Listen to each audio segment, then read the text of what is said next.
You're all welcome to today's news analysis. This is where we break Nigerian politics down in a clear and honest way. If you love deep analysis without noise, please subscribe to this channel.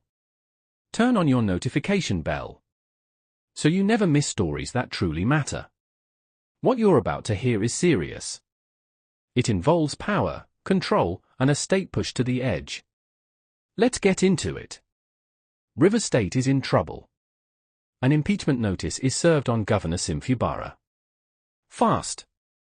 Sudden. No soft warning. The news spreads, and reactions follow. But one reaction stands out. Peter Obi reacts with anger. Not calm words. Not careful talk. Strong words. Obi says this move is dangerous. He says it is reckless. He says it puts Rivers people at risk. This is not normal politics. This is raw power struggle. From the first moment the impeachment notice becomes public, tension fills the air. People begin to ask questions. Why now? Why this speed? Why this force? This is not how democracy is meant to work. Impeachment is supposed to be a last step, not a first weapon. It is meant to protect the system, not break it. Peter Obi does not hide his anger. He speaks like a man who understands what comes next if this path continues. He warns that power used in anger always ends in damage. According to Obi, this move is not about service. It is not about law. It is not about the people. It is about control. He says when politics becomes a fight for dominance, reason disappears. Dialogue dies. And institutions become tools. Obi reminds Nigerians that Rivers State is not new to political tension. It has a long history of strong power battles. Each time, the people suffer while elites fight. He says this impeachment notice is not just a letter.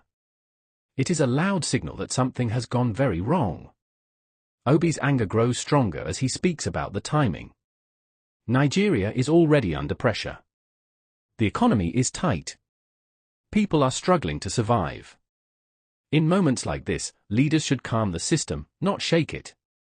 They should protect stability, not destroy it. But what is happening in Rivers State does the opposite. Obi says this action sends fear into the system. It tells other governors that power can be taken without patience. It tells citizens that their votes can be pushed aside. He calls it a bad example. A very bad one. He warns that once impeachment becomes a political weapon, no leader is safe. And when leaders are not safe, governance collapses. This is why his reaction is sharp. This is why his tone is angry. Obi believes this crisis could have been avoided. He says discussion should come before confrontation. Understanding before punishment. But instead, Rivers State wakes up to shock. The streets may look calm, but beneath that calm is fear. Fear of protests. Fear of violence. Fear of instability. Obi says these are not small risks. They are real dangers. He insists that leaders must understand the weight of their actions. Every decision has a cost. And the people always pay first. This is not about party lines for him. It is about democracy. It is about fairness. It is about protecting the system from collapse. Obi says when leaders ignore wisdom, history repeats itself. Nigeria has seen political crises turn into national disasters before.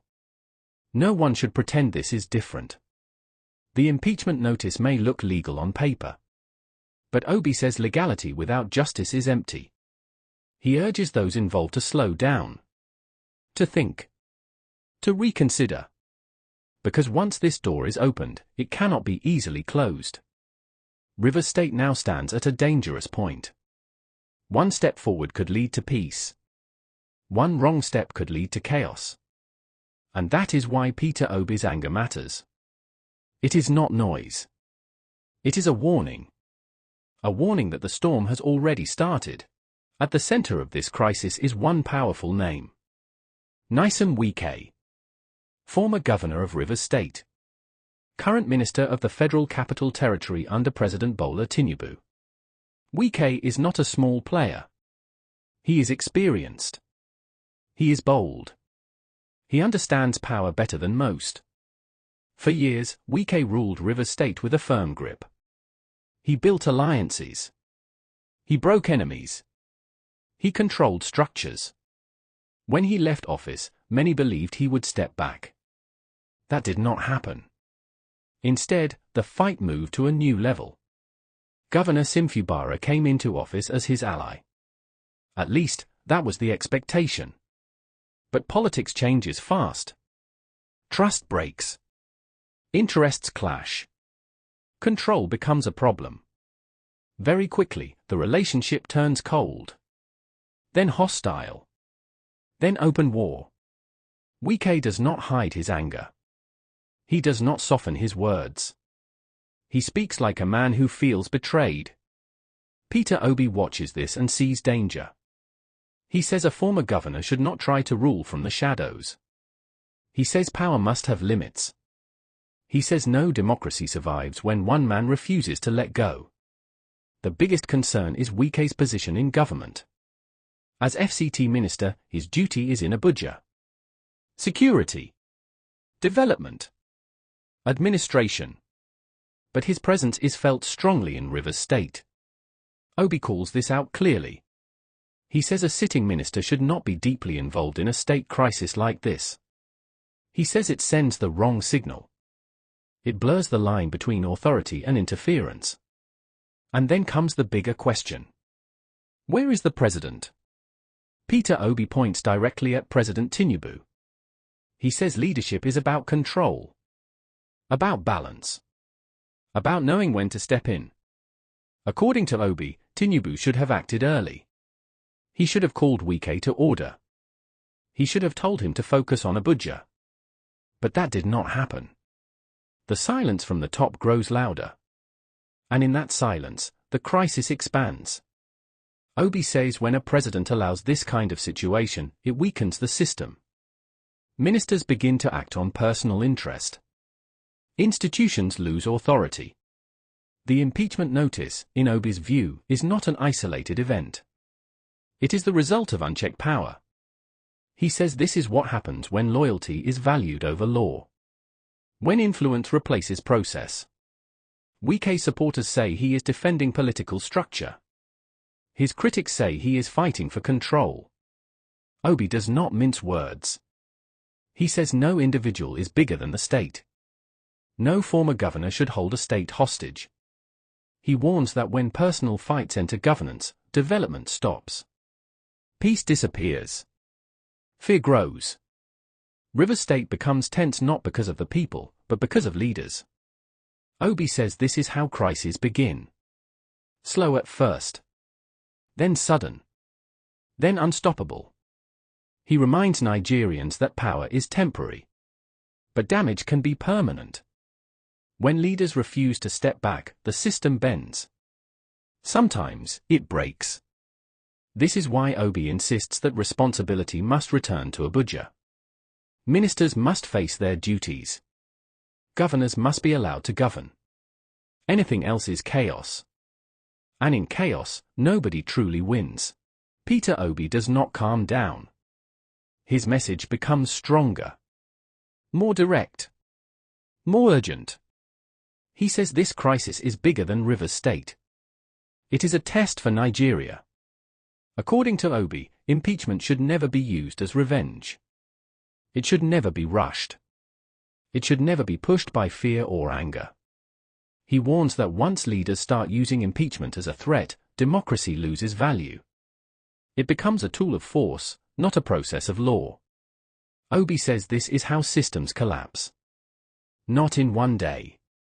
But step by step. First, rules are bent. Then they are ignored. Then power speaks louder than reason. He reminds Nigerians that the Constitution is meant to protect everyone. Both the strong and the weak. Both leaders and citizens. When that protection is broken, nobody is safe. Obi speaks about responsibility. He says leadership is not about winning fights. It is about preventing them. He says a true leader reduces tension. A true leader does not fuel it. This is where his focus returns to President Tinubu.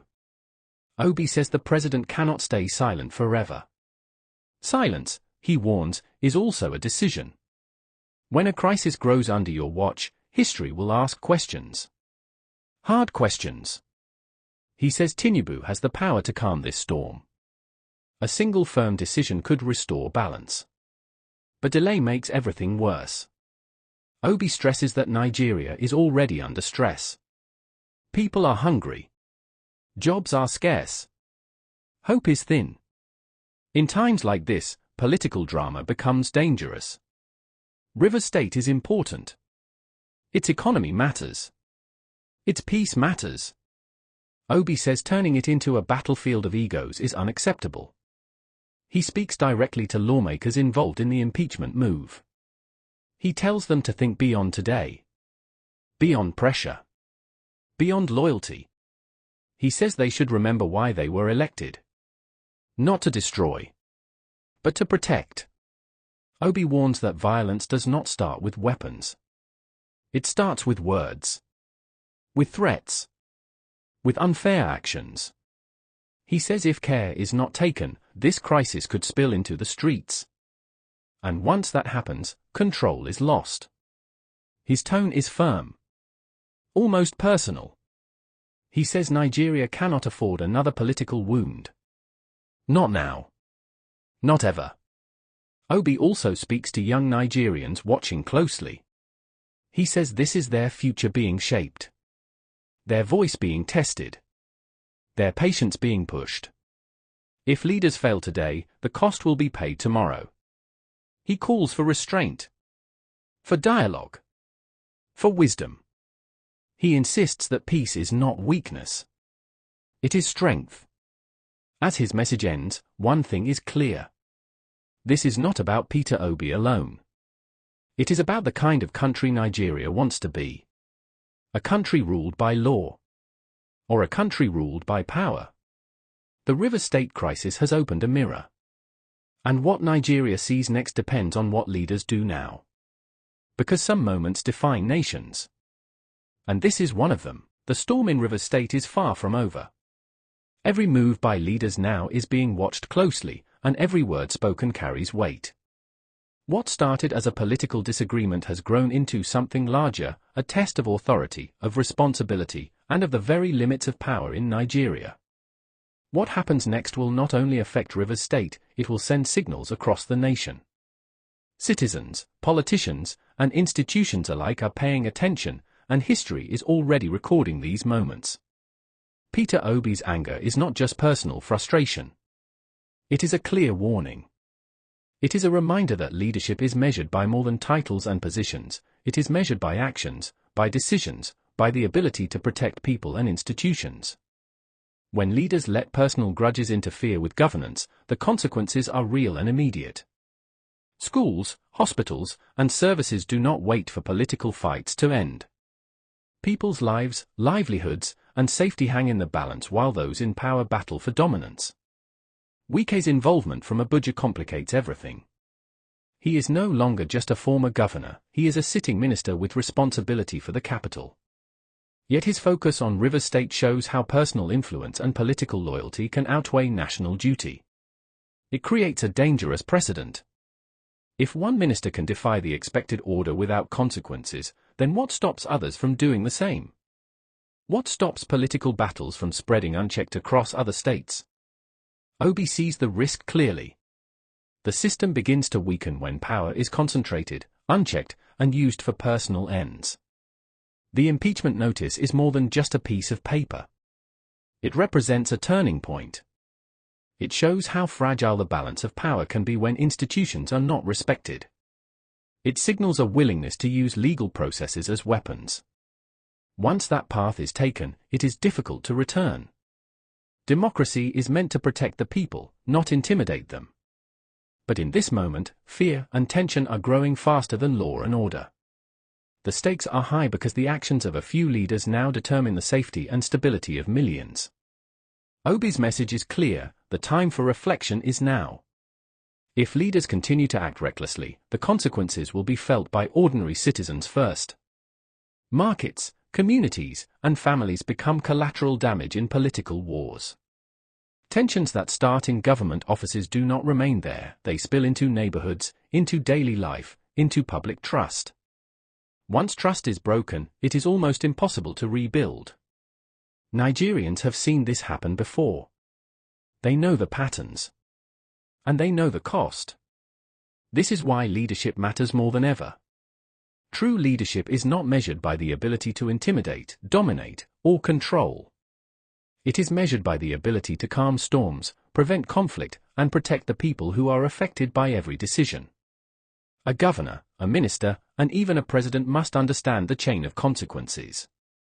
Every action carries weight, every silence carries weight. Decisions made today will define not only political outcomes but also the perception of governance for years to come. History will judge this period in Rivers State not by who won a political fight, but by who chose responsibility over ambition. Who acted to stabilize, not destabilize. Who prioritized the country, not personal rivalry. Obi's anger reflects that urgency. He understands that power without accountability leads to destruction. And he warns that the moment for course correction is closing fast. If nothing is done, the consequences will be visible, undeniable, and irreversible. The warning is stark. Democracy is delicate. Institutions are fragile. And citizens are watching.